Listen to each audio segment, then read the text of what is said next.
It's midday. Hello, good afternoon. Welcome to the news. You're on 3FM 92.7. We're coming to you live from our studio at Adesawe Kanda here in Accra. Also live on our numerous affiliates across the country.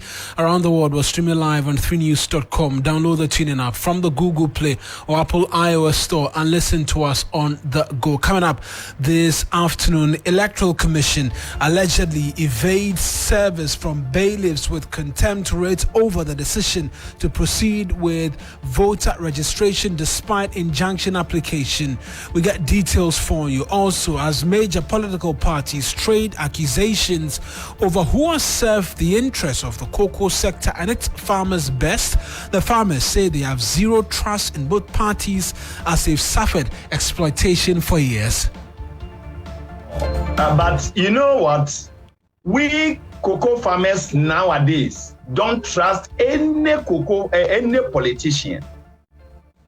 Also, this afternoon, new Patriotic Party flag bearer Sparan Kennedy Japan sounds warning to candidates engaged in vote buying ahead of its November 4 presidential primary. Meanwhile, the Elections Committee of the governing party has announced a raft of new guidelines for the primary, including a ban on camping of delegates. We have details of these stories, a lot more if you stay with us for the next 30 minutes.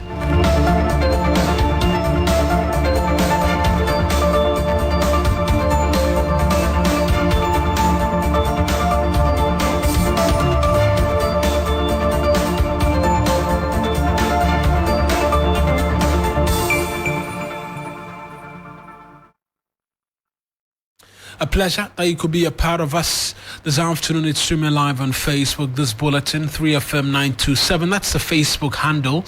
You can find us and follow the bulletin there. Also on Twitter as well, same handle, 3FM92.7.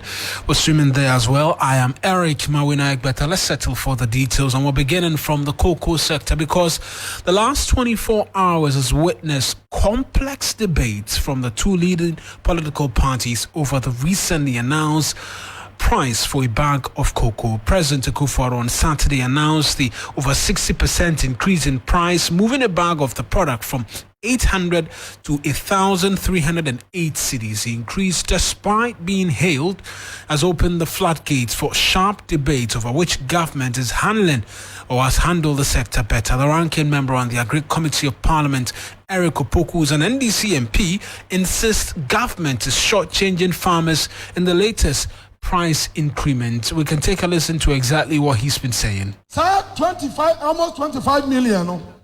Ebu amdema kuafo ye 1,308. Enti koko kuani bia no. Ukoko bag no. Ukari bag bia. Nanado aben MPP aben. Wafa koko no sika 1,173.75. Afei sabo we no. Ye koko na ya papa na premium no ka ho no. Onfa me ka ho bi. And is all the premium no be ka ho a. And you just a cocoa bag biano. A buy number 1,380 no. Wafa 1,500 cedis. Awusah for 15 million bag biya.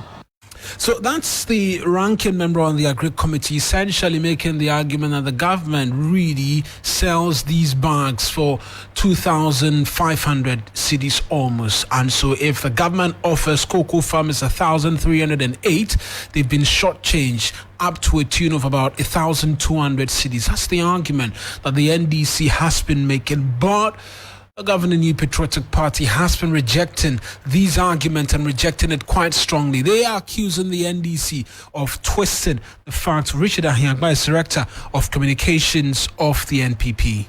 We're here because the NDC is either intentionally, because they have been in government before, so I won't say they don't know, they know, but intentionally for mischief purposes, confusing spot price with forward price that we have achieved. They are not the same. And so this is what the drama the NDC want to create in Ahafo. And we want to plead with you that the facts are clear. Those who care about Ghanaian farmers, is clear. This government, this MPP government, led by Nana Danko Akufo-Addo, thought about Ghanaians and generated that additional income for them, a free $400 living income differential. This government, for many years, the dream in the Cocoa Board Act to create a pension scheme for cocoa farmers. This government is realizing that dream. That's the government that thinks about Ghanaians. This government that introduced cocoa rehabilitation program to ensure that cocoa trees that yielded 10, 20 pods per tree can now yield 100, 300 and more. That's the government that thinks about people. So we are not just getting Ghanaians better market prices, but we are investing in ways that their yields will go up. That's a comprehensive approach. That is not gather in a huffle, in a church room and do propaganda. The irony of it's in a church room, misinforming people. Richard Ahia, as the argument continue, the story according to the farmers is different. President of the National Cocoa Farmers Association of Ghana, Stevenson and Egbeta, speaking to 3FM, disclose the cost of production is eroding any profits they can make as farmers. At all. Brother, you see, when you consider the works involved in the cocoa business, you know, now as we are speaking, 1 acre of cocoa farm, when you give it to a laborer, he charge you 500 Ghana cedi. You buy a Master for about 170 cedis, 150, 170 cedis, there around. And some of the chemicals have been increased by 2, 3, 4 times. Brother, it's something, it's very, very serious when it comes to expenses on our cocoa business. It's something bad. So this thing, I don't think it will help us at all. But you see, our case, we can't talk much just because even if we cry blood, nobody will help us. Nobody will consider our problem. So we will not say anything. But our worry is that once the Constitution has mandated the politicians to establish our pension scheme for us, and they have refused it, this is what we, cocoa farmers, think is a bad practice. And then all the government organizations are sitting down looking at it, because if it were to be military service that they said they should do the pension scheme for them and they have refused, I'm asking you, would it be a better result? He adds that as cocoa farmers, they've lost trust in both political parties as they continue to suffer exploitation for the party's political gain. At all. But you know what? We cocoa farmers nowadays don't trust any politician, because they have exploited us for a long time. You know, our worry is that any time they come on, they want to win a power or come to power, they use we cocoa farmers for votes for power. They will come and tell us, give a lot of promises, but at the end of the day, they do nothing. Let us consider this kind of PNDC law 81, which is Cocoa Board law. It mandated we cocoa farmers not to sell our product to anybody apart from government. It's the same constitution that mandated Cocoa Board to do pension scheme and our welfare for us. But for 37, 40 years now, nothing has been done about it. The president of the National Cocoa Farmers Association of Ghana, Stevenson and Egbeta, speaking there. We're taking you now to the Electoral Commission because there was drama at the premises of the EC just a short while ago when court bailiffs attempted to serve a contempt writ on the Electoral Commission. The bailiff, together with a member of the legal team of previous Aita, the private citizen who was cited the EC for contempt over the decision to go ahead with the limited voter registration, were at the premises to serve the commission but they were not successful as no EC official was present to receive the ref. For close to 2 hours, the bailiffs tried to enter the premises but were denied by the security persons there. Armstrong Gold Alogba is my colleague. He was there. He joins us in the studio with a bit more details. Armstrong, you were there. Walk us through exactly what it is that happened. Mawuena, when I got to the place around 9 thereabout, and we were told that the plaintiff has been there since morning. He came there as early as 8 thereabout, and we are also told that today is not the first time he has been there. This is the third day that he and the lawyers have been there, but they've not been successful until after some time. We saw that the bailiff and the lawyer was granted access they were finally granted access into the EC premises, and they went in there. But of course, with the media, were not allowed to follow them up. When they came out, we asked them if they were successful, and they told us no. Where they are told that the EC chair and also his deputies, as well as the legal team, none of them is within the building, and per the contempt document, they need to serve to the EC chair, as in the people that have been directly handling. So they were not able to serve, and then they left the place hoping that maybe tomorrow they will come and then meet the EC chair and then serve them appropriately. You mentioned you spoke to them. Let's just take a listen to exactly what it is that the bailiff told you. The rule is that the person who is a respondent to a contempt application has to be served personally. So the respondents are Jane Mensah herself, Dr. Bosman, and I think one Mr. Samuel Tete. So they have to be served personally with a contempt application. So if they are not there, they are not there. When we came, the initial challenge was that I think whether it's order from above or nobody's supposed to get access. So eventually we're given access. We went inside the building, and then there's nobody there. That's what we are told. That there's from the chairman to whoever. There's no single official here. They say people at even the legal department are not there. They are supervising the limited voter registration. So Armstrong, that's the bailiff, and so they were not able to serve, and so they are leaving. Is that it for them? Yeah, they are saying they will come again tomorrow.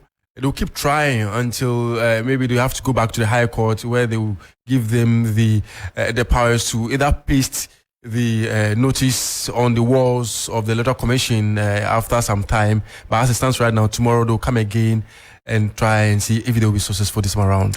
Right, then. Joseph Armstrong Gold is my colleague with the details. Let's get on the telephone line now. Lawyer Nick Bakpo Samoa Ado is a lawyer for Precious Aita, the individuals who are seeking to serve the contempt charges on the Electoral Commission chair. Many thanks, Counsel, for speaking to us this afternoon. And so, tried 2 straight days, unable to serve the Electoral Commission, and the registration is still ongoing. What is your own reading into exactly what it is that's been happening in the last 1 week, if you can call it that? Good afternoon to your wonderful listeners. Let me start off by saying that I think you missed the voice of the lawyer who accompanied the bailiff with the bailiff.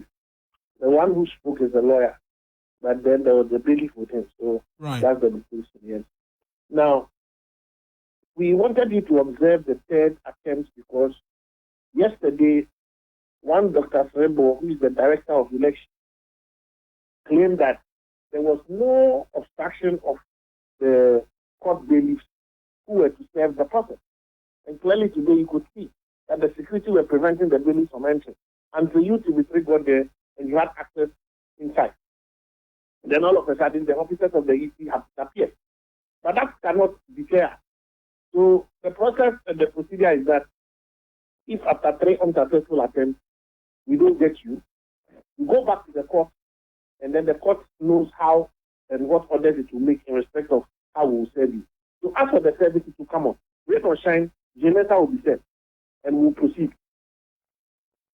She will be served, and you proceed, and so the suggestion is that... So the point is that the reason why she's evading the contempt service is that she knows with the contempt service she will have no excuse when she comes before the court as to why she's continuing.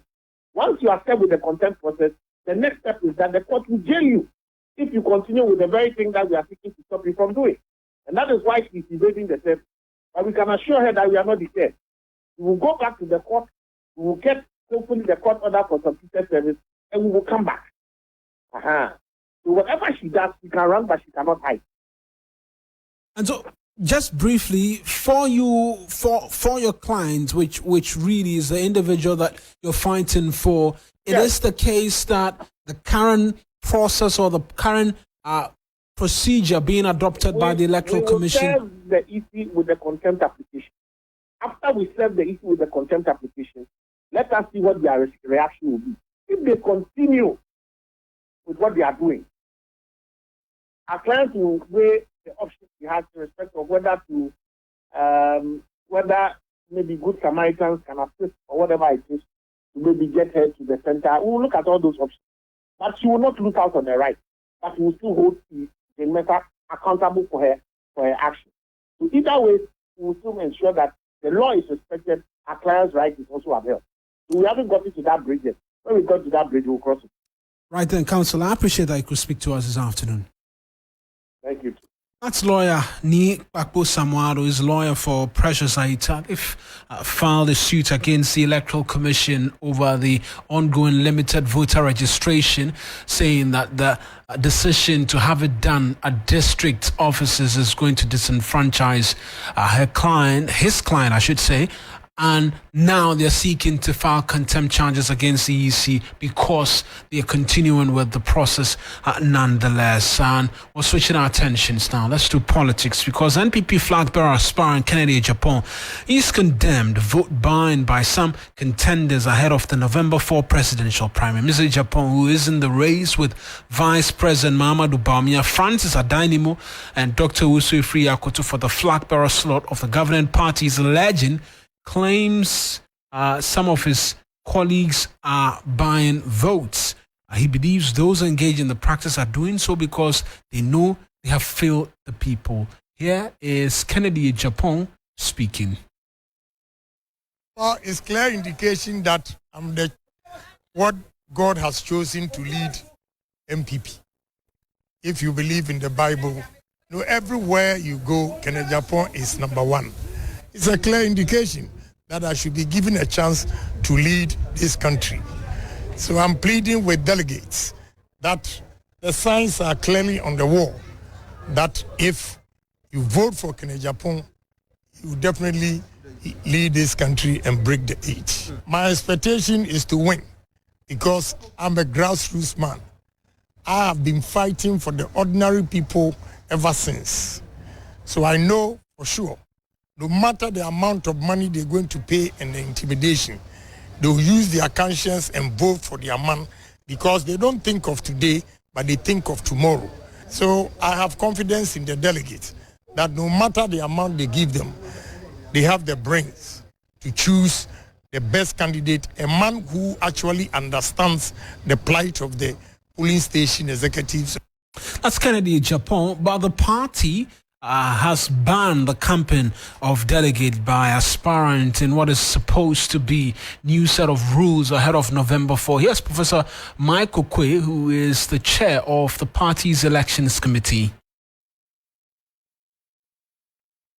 We have resolved a number of issues and requests made by the aspirants themselves. We are generally agreed that there will be nothing like camping of persons so that people will come freely and vote freely on this occasion. And we are going to meet the police together with the EC officials so that everybody sings to the same hymn book on that day. No officials, regional party people, etc., can have any influence on that day. You go to your own constituency and vote, and then you are done. You will not have accreditation to enter any other area so that there will be no allegations of some people being at certain places and influencing voters and so on and so forth. So that at the end of the day, it's clear and clean.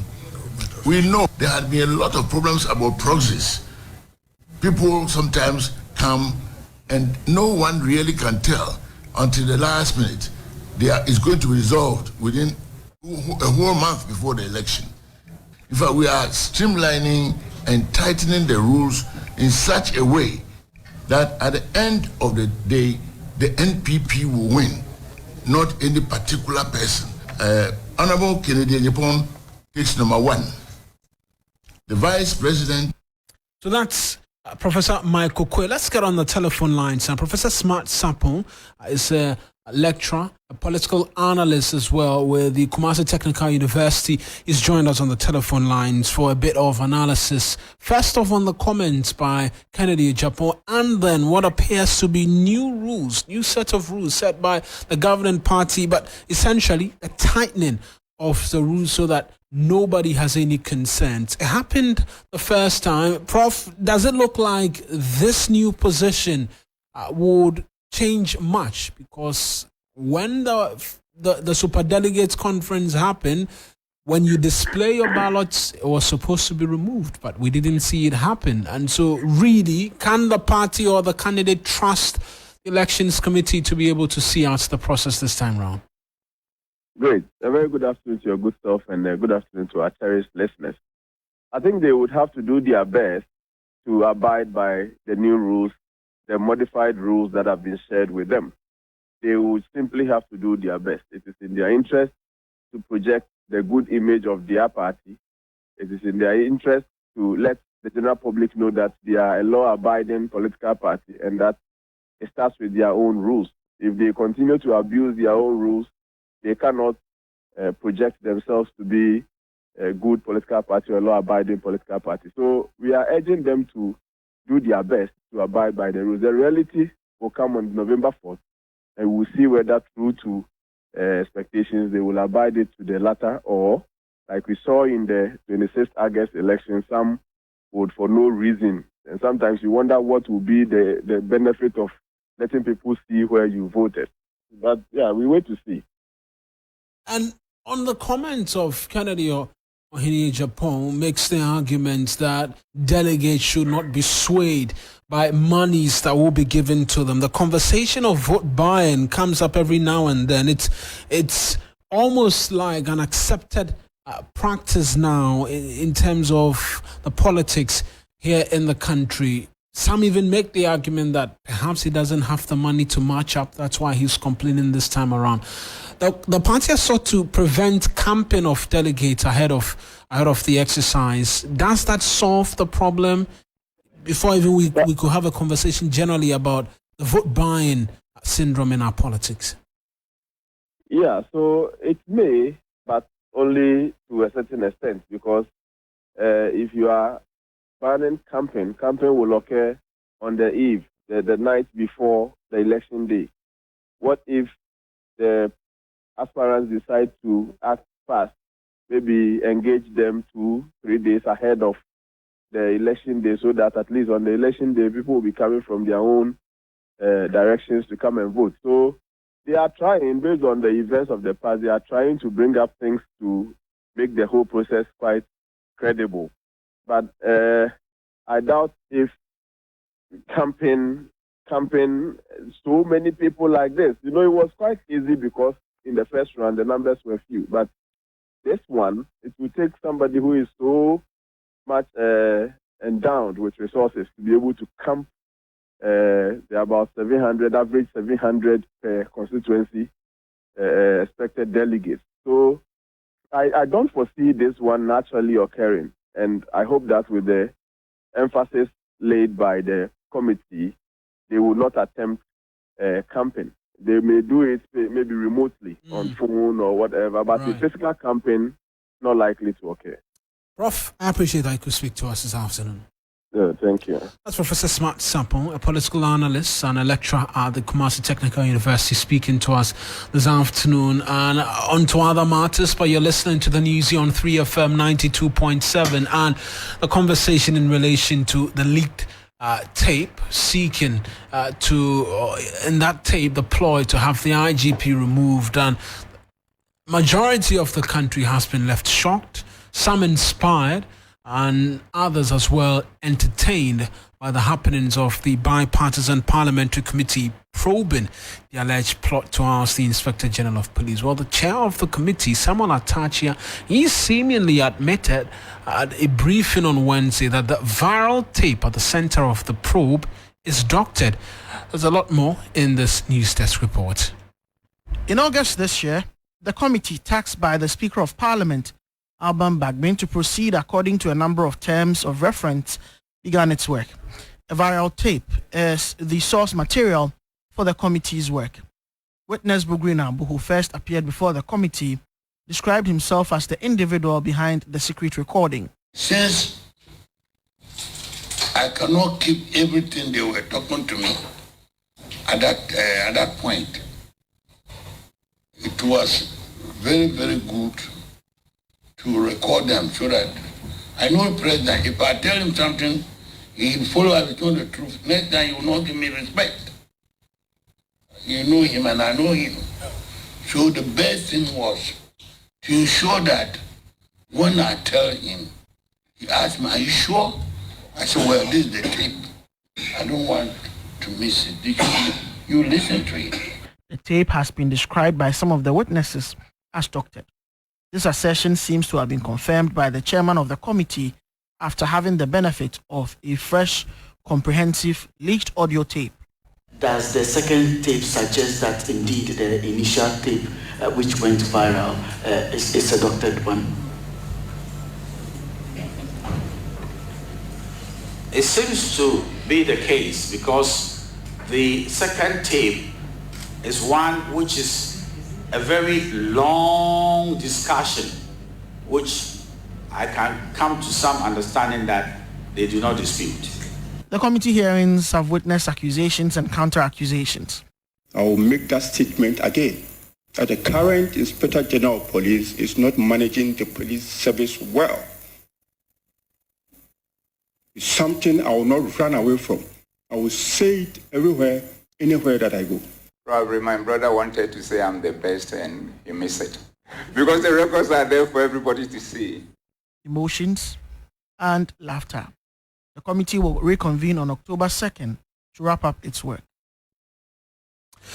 That's a news desk report, and to some other matters, this time on the devastating effect of climate change on the environment and livelihood, which appears to be worsening in Ghana. And scientists in the West African sub-region, they are pushing for mainstreaming of climate change issues in university curricula as part of strategies to ensure that a lot more people are abreast with the causes of climate change and its potential threat. Ibrahim Abubakar has the rest of the story.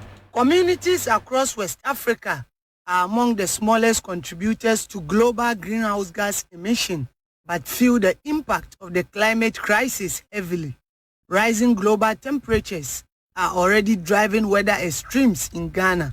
The issue of climate change is said that it's not the one creating the problem who feels the impact. And therefore, most often, people think, I cannot be bothered. And we have to do more. Drought and flood are destroying, especially the crops and harvest of farmers. This affects food production.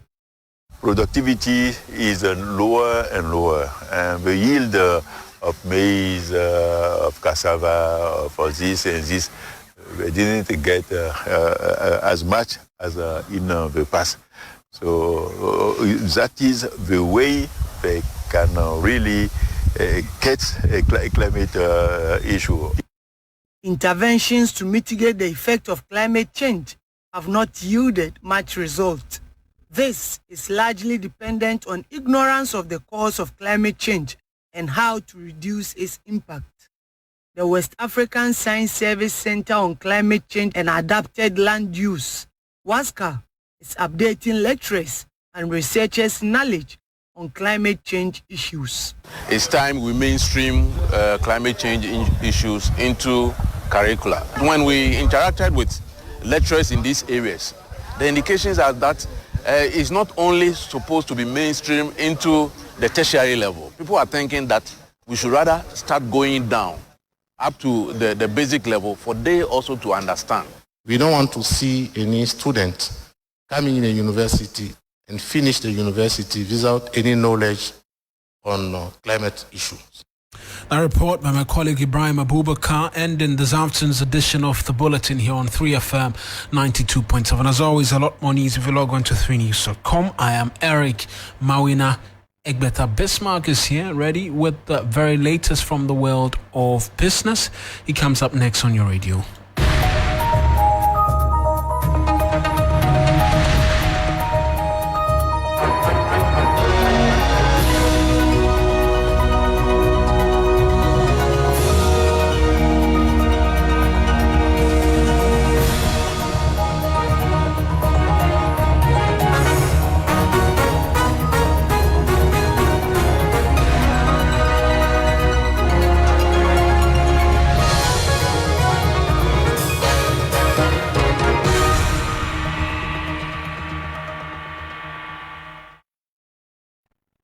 It's time now for Business Daily with me, Bismark. Awusah. Coming up this hour, prices of fuel and liquefied petroleum gas expected to go up by about 4% in the coming days. We'll bring you details of the latest projection by the Institute for Energy Security. Also, government reopens domestic debt exchange program, extending fresh invitation to ESLA and Dachi PLC bondholders. Plus, World Bank reveals Ghana's exchange rate loss of nearly 40% in a year is the highest in Africa.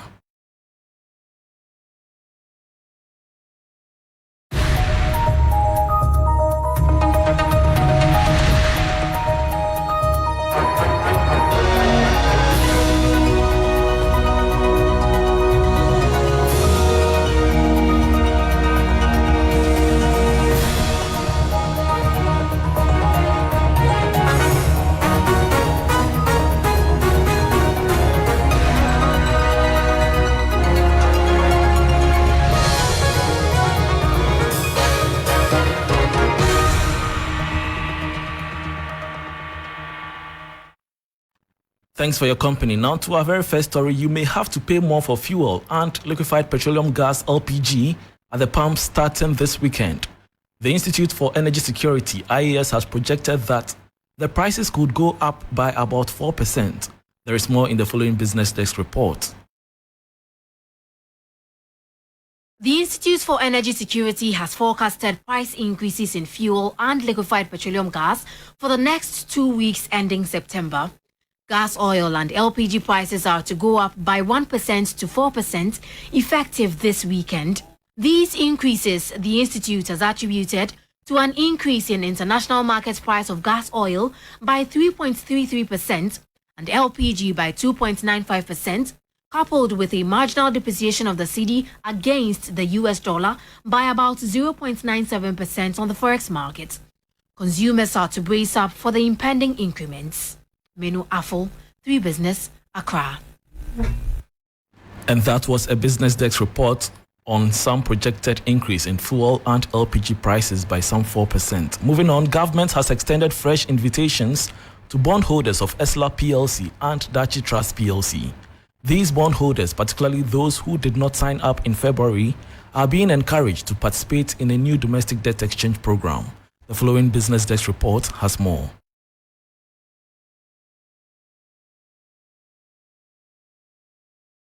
We don't expect T-bills to be brought into this.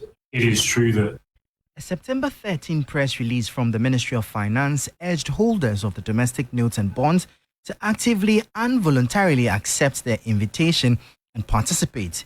It says it is reopening its invitation to the exchange that settled in February 2023 and is therefore once again inviting holders of the domestic notes and bonds of ESLA PLC and Dachi Trust PLC to tender their holdings of the eligible bonds in exchange for a package of new tranches of the same new bonds that were issued as part of the February 2023 exchange.